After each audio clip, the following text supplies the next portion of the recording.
Hello everyone, स्वागत है आपका आपके चैनल एग्जाम प्रैक्टिस सतीश में। तो दोस्तों, ये केंद्रीय विद्यालय संगठन से एक न्यूज़ निकल के आ रही है। ये काफ़ी बड़ी एक अपडेट है। ये केवल केंद्रीय विद्यालय के एम्प्लॉयज़ के लिए नहीं है, ये सारे उन केवीएस एस्पिरेंट से के लिए है जो केवी से किसी न किसी तरह से जुड़े हुए हैं। वो मैं आगे इस वीडियो बताऊंगा वो कैसे। अब अभी की रिसेंटली कुछ घंटे पहले ये न्यूज़ आ रही है, 30 तारीख की है, कि केवीएस की जो ट्रांसफ़र पॉलिसी है उसको अनुमोदित कर दिया गया है, मतलब साइन कर लिए गए हैं, और जल्द ही कैलेंडर गतिविधियों को शीघ्र ही अधिसूचित किया जाएगा। जल्द ही ट्रांसफर गाइडलाइंस जारी की जाएंगी। गाइडलाइंस तो जारी हैं, सिर्फ डेट ही आना बाकी है कि क्या कब ट्रांसफर दिए जाने हैं। और पूरी ट्रांसफर जो है आने के चांसेस बहुत ही जल्द हैं कि कुछ ही महीने में आपको ट्रांसफर देखने को मिल जाए। अब ये हमारे लिए किस तरह से इम्पोर्टेंट है। लास्ट ईयर क्या हुआ था, जो सेशन 2022-23 था, उसमें ट्रांसफर पॉलिसी को या ट्रांसफर गाइडलाइंस को उस सेशन के लिए कैंसिल कर दिया गया था। बोला गया था नेक्स्ट सेशन में इसे जारी किया जाएगा, जबकि हर साल ट्रांसफर होते हैं। और मैंने पहले ही बताया कि जब कभी ट्रांसफर होते हैं या यदि आपकी ये जो अभी पीजीटी और टीजीटी के जो एग्ज़ाम हुए हैं, इंटरव्यू भी हो गए हैं, तो इसमें जो आगे ज्वाइनिंग की आगे या फिर रिजल्ट की प्रोसेस होगी वो इनके ट्रांसफ़र के बाद होगी। इवन प्राइमरी का तो एकदम अलग ही केस हो जाता है। प्राइमरी का वो लगभग वो सुप्रीम कोर्ट के ऑर्डर पे डिपेंड करता है। बिल्कुल वही जो आप सोचते हो कि ये बीएड वाला केस ही है जिसके कारण रिजल्ट जो है उसका लटका हुआ है, और जैसे सुप्रीम कोर्ट का आता है वैसे ही ये जारी कर दिया जाएगा। अब शायद ज़्यादा टाइम नहीं लगेगा, क्योंकि अब जो है अपडेट आना शुरू हो गई हैं। काफ़ी चीज़ें हैं जो नहीं बता सकते हैं ऐसे। तो जल्द ही देखने को वो भी मिलेगा। तो ये जो ट्रांसफ़र गाइडलाइंस हैं वो 2023 की शीघ्र ही अधिसूचित किया जाएगा। ये नोटिफिकेशन आया हुआ है। और अब देखते हैं सारे के ट्रांसफ़र किस तरह के होते हैं, कौन कौन से ट्रांसफ़र होते हैं, प्रोसेस क्या होती है, प्रोसीजर क्या होता है ट्रांसफ़र का, वो इस पॉलिसी में दिया गया है, ट्रांसफ़र पॉलिसी 23 में। तो इसमें हम मेन मेन पॉइंट पढ़ेंगे, क्योंकि बहुत बड़ी पीडीएफ है, जो काम की चीज़ें हैं। तो जो डेफिनेशन दी गई है, एक्टिव स्टे जो है वो 1 जुलाई का माना जाएगा आपका। 1 जुलाई जैसे 1 जुलाई और 2023, वैसे भी इसके बाद ही ट्रांसफ़र आएंगे। तो 1 जुलाई तक जितना आपका टेन्योर कंप्लीट हो चुका होगा, जितने साल, वो आपका माना जाएगा कि आप इतने साल कंप्लीट कर चुके हैं।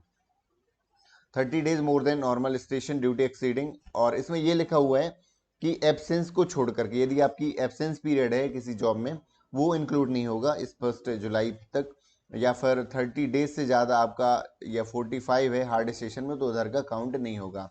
इवन मैटरनिटी लीव भी आपका काउंट नहीं होगा। बाकी सारी छुट्टियां जो हैं आपकी काउंट हो जाएंगी आपके टेन्योर पीरियड के लिए। कमिश्नर जो रहेंगे ऑथराइज रहेंगे इस पूरी ट्रांसफर पॉलिसी के लिए, पावर्स रहेंगी वो कमिश्नर सर के पास। जो कंट्रोलिंग ऑफिसर रहेंगे जो करवाएंगे वो आपके इंचार्ज प्रिंसिपल रहेंगे या इंचार्ज प्रिंसिपल हैं, केवी के डेप्यूटी कमिश्नर हैं। डायरेक्टर ऑफ जीट स्टाफ ऑफ जीट assistant commissioner for staff concern section in KVS headquarter. बाकी चीज़ें हैं जो डिस्प्लेस काउंट हैं वो आपके क्लॉज 4 के अकॉर्डिंग ट्रांसफर पॉलिसी में काउंट किए जाएंगे। आगे मैं बताऊंगा डिस्प्लेसमेंट क्या कहलाता है केंद्रीय विद्यालय में ट्रांसफर में, और इसका कितना रोल रहता है। एम्प्लॉय क्या कहलाएंगे, और जो टीचिंग नॉन टीचिंग स्टाफ, वो सारे इस पॉलिसी के अंतर्गत, ट्रांसफर पॉलिसी के अंतर्गत आएंगे। हार्ड स्टेशन की जो लिस्ट होती है time to time KVS repeat करता है, इस पीडीएफ में भी पीछे अटैच है ये हार्ड स्टेशन के पॉइंट। एलटीआर क्या कहलाता है, लास्ट 3 ईयर जिसके जॉब के बचते हैं, सोचिए 57 साल का है और 60 में रिटायरमेंट होता है, तो 3 सालों में फिर उसे ट्रांसफ़र नहीं दिया जाता है। ट्रांसफ़र आते भी हैं, और एक और, ट्रांसफ़र जब भी आते हैं तो भरना हर एक को पड़ता है, भले उसे चाहिए या नहीं चाहिए। तो उधर वो एलटीआर सेलेक्ट कर लेता है, जिससे उसका ट्रांसफ़र एडमिनिस्ट्रेटिव या किसी भी लेवल पर वो नहीं चाहता है तो नहीं होता है।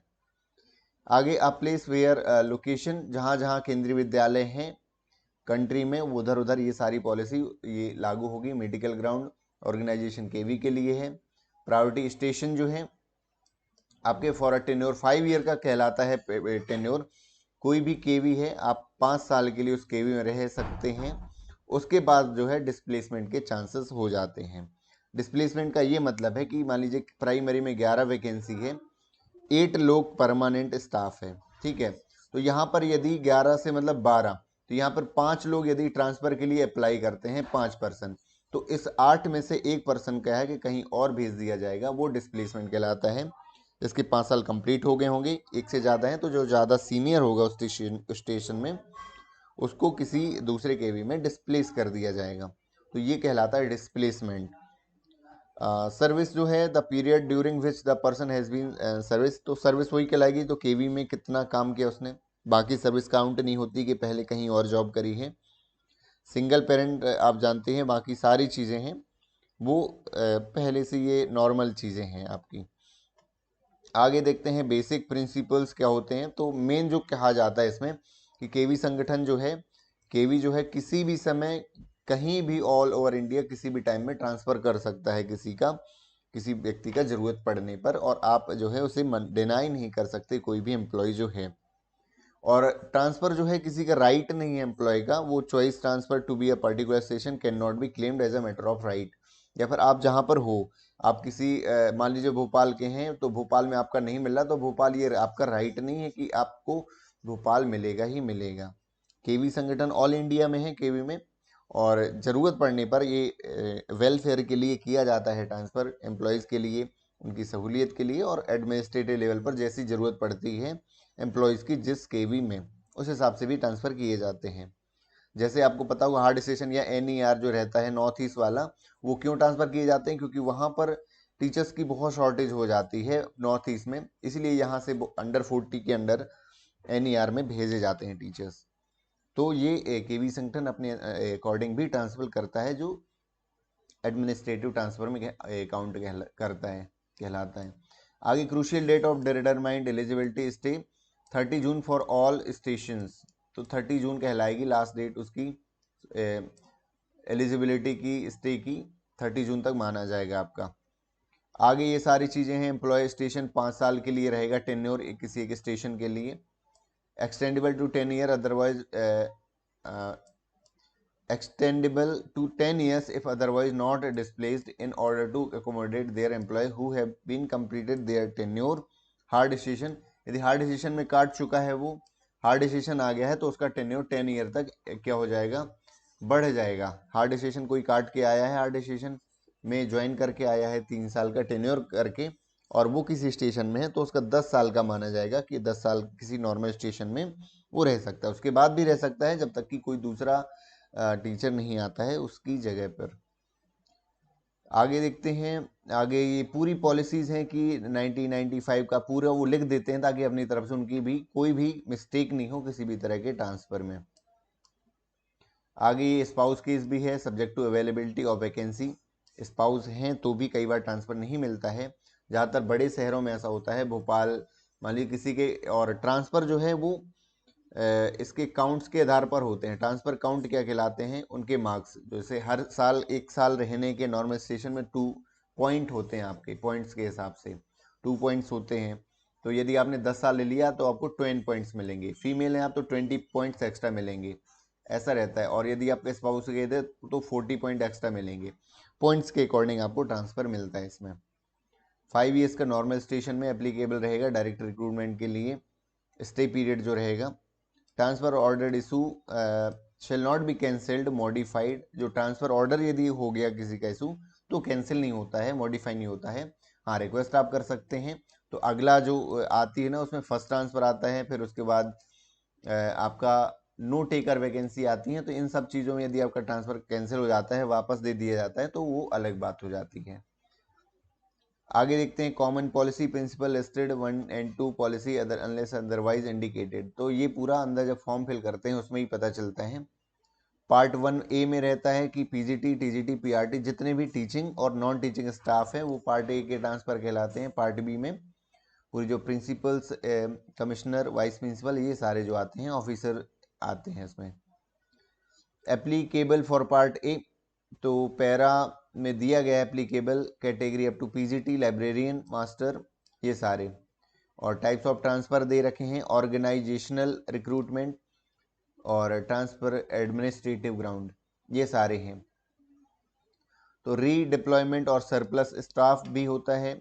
इसमें क्या होता है, तो ये सरप्लस ट्रांसफ़र कहलाता है। रीडिप्लॉयमेंट इसका मतलब किसी केवी में मान लीजिए कि वो कोई पोस्ट पहले क्रिएट कर दी गई, कोई एक्स्ट्रा मान लीजिए गेम्स की या कुछ ऐसा, और बाद में उसकी ज़रूरत नहीं है, या फिर वो उसमें बच्चे नहीं आ रहे हैं, ऐसी जगह कई हो जाती हैं कि मान लीजिए कहीं आर्मी स्टेशन है, कोई ऐसी छावनी बनी हुई है जहाँ पर फिर बाद में हट गई वहाँ से, तो वहाँ पर केवी के बच्चे आने कम हो जाएंगे, तो वहाँ पर डिप्लॉयमेंट भी किया जाता है और उन्हें टीचर्स को किसी दूसरे नियरेस्ट केवी में ट्रांसफ़र कर दिया जाता है। तो ये रीडिप्लॉयमेंट ऑफ सरप्लस स्टाफ कहलाता है। ये कम ही होता है वैसे तो, क्योंकि जनरली ज़रूरत ज़्यादा एम्प्लॉयमेंट की रहती है, हमेशा बच्चे भर भर के आते हैं हर एक केवी में, कम नहीं रहते हैं generally. Method of surplus staff तो इसकी ज़रूरत नहीं है पढ़ने की। ट्रांसफ़र अंडर 40 जो है ये बहुत एक बड़ा ट्रांसफ़र माना जाता है। अंडर 40 का मतलब यदि आप 40 साल से कम हैं, आपने हार्ड सेशन नहीं किया है, तो हर एक व्यक्ति को, जो कि मेल टीचर्स हैं, फीमेल को नहीं काटना होता। हार्ड सेशन 3 ईयर्स का, 3 ईयर्स का जो हार्ड सेशन है वो काटना पड़ता है 3 साल हार्ड सेशन में। और हार्ड सेशन क्या रहते हैं, जहाँ पर थोड़ी सुविधाएं कम रहती हैं, थोड़ा पब्लिक से दूर रहते हैं केवी, जिनकी लिस्ट दे रखी होती है केवी संगठन, बार बार उसको अपडेट करता रहता है, तो वो करना पड़ता है। नहीं तो कई बार ये रहता है अभी ट्रांसफ़र होंगे उसके पहले अंडर 40 की लिस्ट आती है। इसका मतलब एडमिनिस्ट्रेटिव लेवल पे टीचर्स को खुद ही भेजा जा सकता है, भले उन्हें मांगा हो या नहीं मांगा हो। तो इसलिए कोशिश करते हैं टीचर्स को उसके पहले ही बाय रिक्वेस्ट ही कोई हार्ड सेशन 3 साल का टेन्योर कंप्लीट कर लें, जिससे उन्हें ये अंडर 40 में कहीं और भेजने से अच्छा है कि वो खुद ही वो किसी हार्ड सेशन को मांग लेते हैं। ये रहता है अंडर 40 में। आगे ट्रांसफर्स ऑन एडमिनिस्ट्रेटिव ग्राउंड, तो टेन्योर ट्रांसफ़र होता है, टेन्योर आपका कंप्लीट हो गया है उसके भी का 5 साल का, तो आपका डिस्प्लेसमेंट ट्रांसफ़र हो जाएगा। तो ये आपका टेन्योर ट्रांसफ़र जो कि एडमिनिस्ट्रेटिव ग्राउंड पर आपका ट्रांसफ़र माना जाएगा। आगे displacement considered accommodate employ falling under the category, ये सारी चीज़ें जो हैं एक्स्ट्रा चीज़ें हैं। टेन्योर लिखा हुआ है, ये पोस्ट है, और टेन्योर हार्ड स्टेशन के लिए और नॉर्मल स्टेशन के लिए टेन्योर क्या होता है। तो डिप्टी कमिश्नर के लिए क्या होता है, 3 साल का रहता है, चाहे नॉर्मल हो या हार्ड स्टेशन हो। असिस्टेंट कमिश्नर के लिए 3 साल का और 5 साल का टेन्योर रहता है। 3 साल का कहाँ पर, hard station NER north east region में जो रहते हैं। प्रिंसिपल के लिए भी 3 साल 5 साल रहता है, वाइस प्रिंसिपल और टीचर्स के लिए भी यही रहता है। PG तक के लिए 3 साल और बाकी 5 साल नॉर्मल स्टेशन के लिए। नॉन टीचिंग स्टाफ के लिए भी 3 ईयर्स और 5 ईयर्स का रहता है। टेन्योर का मतलब है 3 साल काट दिया, अब आप डिस्प्लेस किए जा सकते हैं किसी स्कूल में दूसरे स्कूल में, यदि आपकी वैकेंसी की जगह कोई और आता है तो।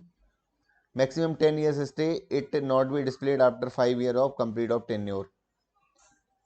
Maximum 10 years stay if not displaced in 5 years of completion of tenure. यदि 5 साल आपके कंप्लीट हो गए हैं, आपका डिस्प्लेस नहीं, तो मैक्सिमम 10 ईयर्स स्टे हो सकता है। 10 ईयर्स के बाद वो जनरली आपका क्या किया जाएगा, डिस्प्लेसमेंट कर ही दिया जाता है, ऐसा जनरली हो जाता है। एडमिनिस्ट्रेटिव एजेंसी, तो commissioner KVS reserve the right transfer any employee और द फॉलोइंग ग्राउंड, तो इनके पास राइट रहता है कमिश्नर के पास कि वो पहले भी आपका ट्रांसफ़र कर सकता है किसी न्यू स्टेशन में। मान लीजिए नया KV बनाया गया है बीच में, किसी साल के बीच में, तो वो बीच में भी ट्रांसफ़र किए जाते हैं, वहाँ टीचर्स भेजे जाते हैं। तो ये एडमिनिस्ट्रेटिव एग्जिस्टेंसी रहती है, कमिश्नर की पावर रहती है। आगे देखते हैं, स्पाउस केस भी कहलाता है। तो यदि आपके जो हस्बैंड या फिर वाइफ आपका जो है गवर्नमेंट सेक्टर में है, गवर्नमेंट एम्प्लॉय है, स्टेट हो या सेंट्रल गवर्नमेंट हो या ऑटोनोमस बॉडी हो, तो उस केस में आपको 40 पॉइंट्स मिल जाते हैं और पॉइंट्स बेस पर ट्रांसफ़र होता है, तो ट्रांसफ़र और आसान हो जाता है कि जनरली स्पाउस साथ में एक ही सिटी पर रहें, ये कोशिश की जाती है। डिस्प्लेसमेंट काउंट, ट्रांसफ़र काउंट, ये मैंने बता दिया है। तो अच्छा, ये डिस्प्लेसमेंट काउंट कैसे किए जाते हैं, इसके लिए भी रूल अपनाया जाता है कि PWD एम्प्लॉय है तो -20, मतलब कोई डिस्प्लेस कर रहा है उसके पास 20 से ज़्यादा पॉइंट हैं, -20 पॉइंट रहेंगे, तो 20 से ज़्यादा पॉइंट वाला जो आएगा तभी वो डिस्प्लेस किया जाएगा, ऐसा है ये। LTR वाले के पास -6 रहते हैं और इस तरह से बाकी चीज़ें जो हैं ये माइनस में रहते हैं। इसके बाद जो ट्रांसफ़र काउंट रहते हैं, आपको ट्रांसफ़र किस बेस पे मिलता है, तो points to be counted as per 30 June of the year, तो ये +2 फॉर ईच कंप्लीटेड ईयर। आपने एक साल कंप्लीट कर लिया तो आपको उस साल के 2 पॉइंट मिल जाते हैं। हालांकि इसमें एक APR कहलाती है, एनुअल परफॉर्मेंस जो रिपोर्ट रहती है, यदि आपकी 8 या इससे ज़्यादा अच्छे उसमें 10 में से आपको पॉइंट्स दिए जाते हैं आपके ऑफिसर के द्वारा, तो उसमें अच्छे मार्क्स हैं, अचीवमेंट अच्छी है, तो +1 एक पॉइंट एक्स्ट्रा मिलता है इसमें, तो वो हेल्प करता है आपके ट्रांसफ़र में। कंप्लीशन प्रिस्क्राइब टेन्योर, यदि हार्ड सेशन आपने कंप्लीट कर लिया है एज प्रेजेंट पोस्टिंग, वो 30 पॉइंट आपको मिल जाते हैं। कोई मान लीजिए कि 3 साल कंप्लीट कर लिया हार्ड सेशन में, और वो स्पाउस केस भी है, तो स्पाउस केस के उसे 40 कितने पॉइंट मिलेंगे, उसे उसे 40 पॉइंट करीब मिल जाएंगे स्पाउस केस के, और फीमेल भी है और उसे हार्ड सेशन के 30 पॉइंट मिल जाएंगे। इस तरह ये पॉइंट्स जुड़ जाते हैं, ऐड हो जाते हैं। LTR में है तो 25 पॉइंट मिलेंगे, लास्ट 3 ईयर्स में है रिटायरमेंट में।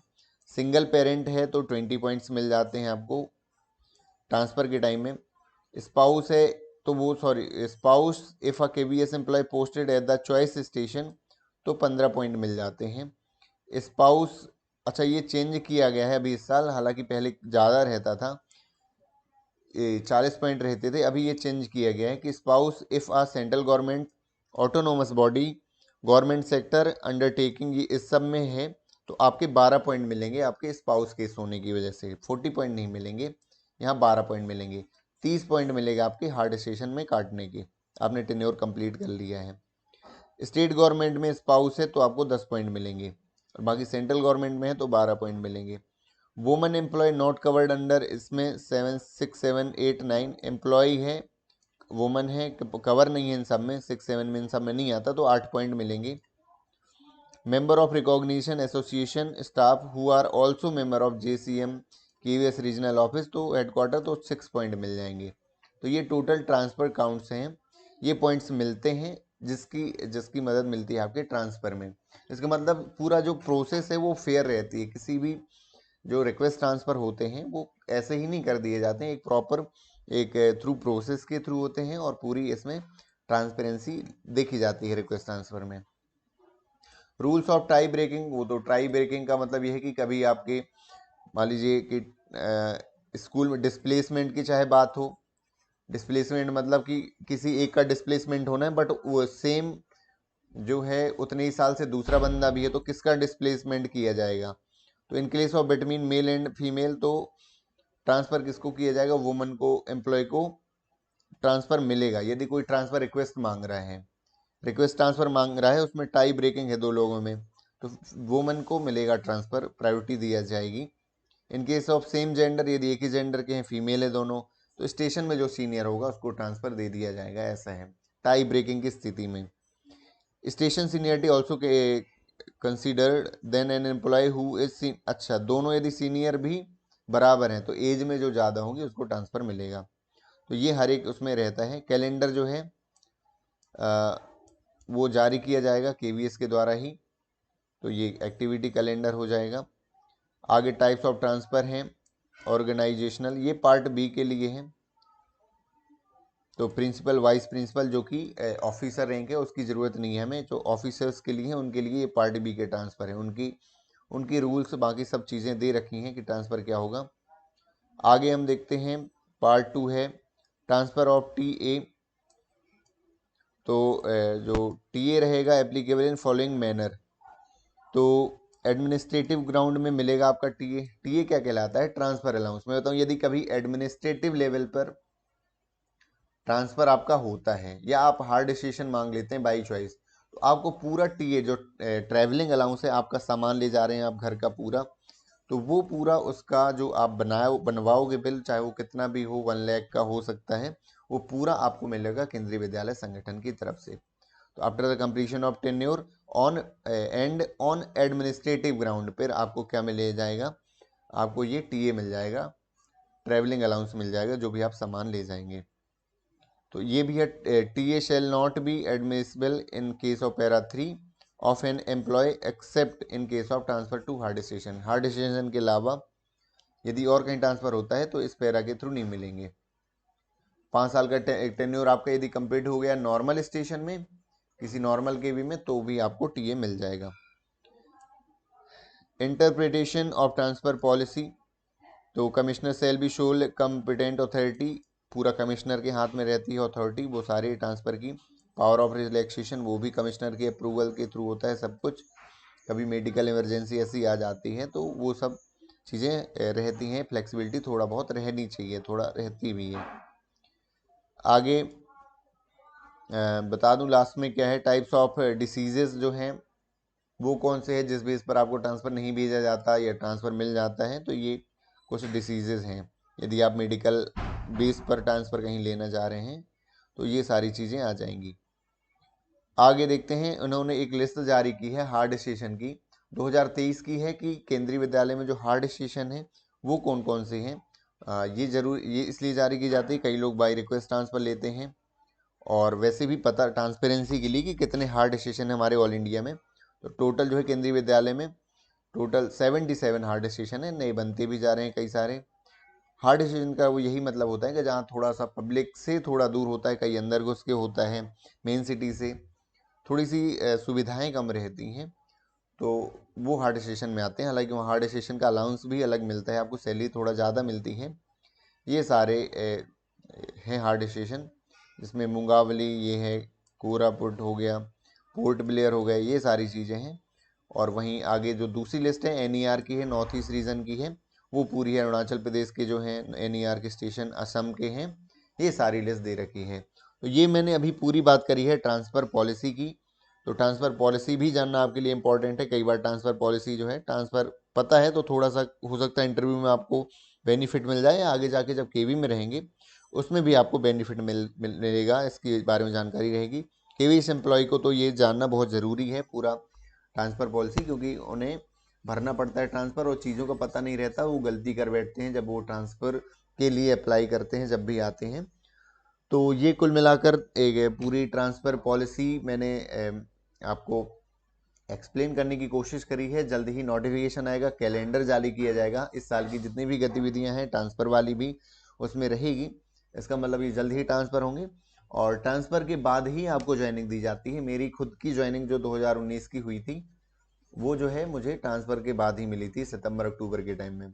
इस साल थोड़ा लेट हो सकता है क्योंकि थोड़ी सी सिचुएशन अलग है, सिनेरियो अलग हो गया है, स्टे लगा हुआ है पीआरटी की वैकेंसीज पर, सुप्रीम कोर्ट का ऑर्डर जो है उस पर डिपेंड करता है। बाकी टीजीटी पीजीटी ये सब जो है पूरे ट्रांसफ़र जो है स्कूलों के टीचर्स के ट्रांसफ़र के बाद जो है देखने को मिल सकती हैं, इनकी ज्वाइनिंग और रिजल्ट, ये सारी चीज़ें।